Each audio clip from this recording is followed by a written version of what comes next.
Ada cerita tentang 3 buah pohon yang tumbuh dan mereka sedang bercakap-cakap ceritanya. Ceritanya pohon bercakap-cakap ya ceritanya nih Sobat Maestro. Pohon A berkata, saya pengen katanya nanti suatu saat saya dibikin kalau saya ditebang kayu-kayu saya pengen dibikin sebuah kotak yang nanti akan diisi dengan perhiasan emas, permata, perak dan sebagainya. Wah pasti kotak yang indah sekali katanya begitu. Kamu pengen jadi apa? Ke pohon B ya.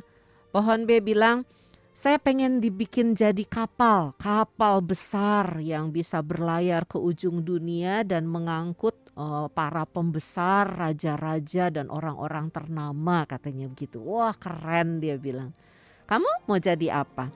Dan si pohon C berkata, saya pengen jadi pohon tercantik, tertinggi yang tumbuh di atas bukit sehingga orang-orang pada melihat saya dan saya bisa dekat sekali dengan surga katanya begitu. Dan ketika mereka terus bertumbuh, satu hari datanglah penebang kayu dan menebang ketiga pohon tersebut. Pohon yang pertama, pohon A ini ternyata dibikin jadi tempat makanan ternak Sobat Maestro. Wah pupuslah harapannya, dia pengen jadi peti tempat penyimpanan harta malah dibikin jadi tempat makan ternak begitu. Pupuslah harapannya. Yang kedua dibikin menjadi kapal, bukan kapal. Yang kedua dibikin menjadi perahu kecil saja, perahu nelayan. Dia bilang, waduh boro-boro mau berlayar ke ujung dunia mengangkut pembesar dan raja-raja, perahu kecil begini, waduh mana bisa berlayar ke ujung laut begitu, ke ujung dunia begitu ya. Dia merasa sedih dan kecewa. Dan pohon C hanya ditebang, dibikin kayu-kayu dan teronggok begitu. Dia merasa sedih sekali. Sampai satu waktu ada seorang perempuan yang melahirkan dan bayinya diletakkan di atas tempat makanan ternak. Datanglah orang-orang menyembah dia dan ternyata dia baru sadar, wow, walaupun saya tempat makanan ternak atau palungan, ternyata di atas saya diletakkan seorang bayi yang adalah raja di atas segala raja. Ini harta yang paling indah sepanjang kehidupan dan harta besar di dunia, dia bilang. Dia tidak kecewa lagi. Si perahu yang dibikin jadi perahu nelayan dan hanya berlayar di danau untuk mencari ikan begitu.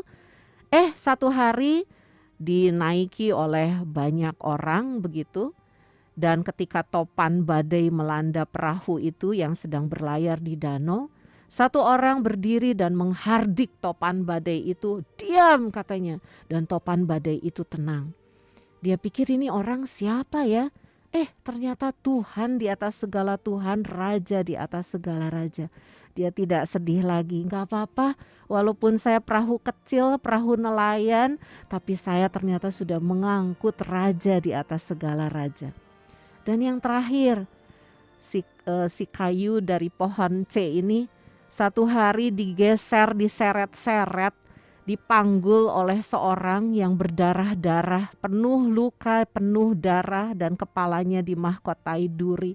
Diseret-seret, dibawa ke atas bukit dan orang yang berdarah-darah itu dipakukan di sana. Pohon yang tadinya pengen jadi pohon tercantik dan tertinggi dan terindah di bukit itu memang iya jadi kayu yang dilihat oleh orang-orang, mata orang-orang menuju kepadanya.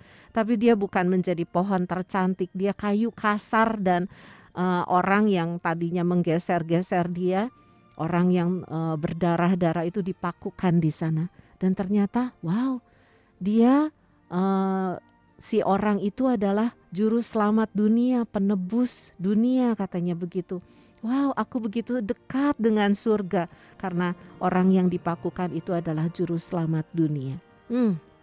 Sobat Maestro, barangkali sepanjang tahun 2020 di masa pandemi ini Kita punya rencana-rencana batal, gagal, jauh dari kenyataan.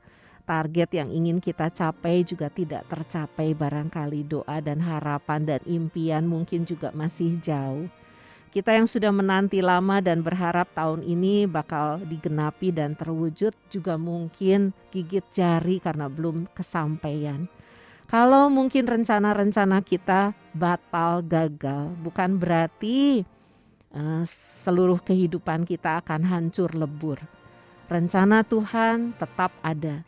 Dan ketika kita berdoa walaupun mungkin belum dikabulkan dan belum diwujudkan, bukan berarti Tuhan tidak mendengar doa dan bukan berarti Tuhan mengabaikan doa kita. Rencana Tuhan jauh lebih besar, jauh lebih indah dari rencana kita.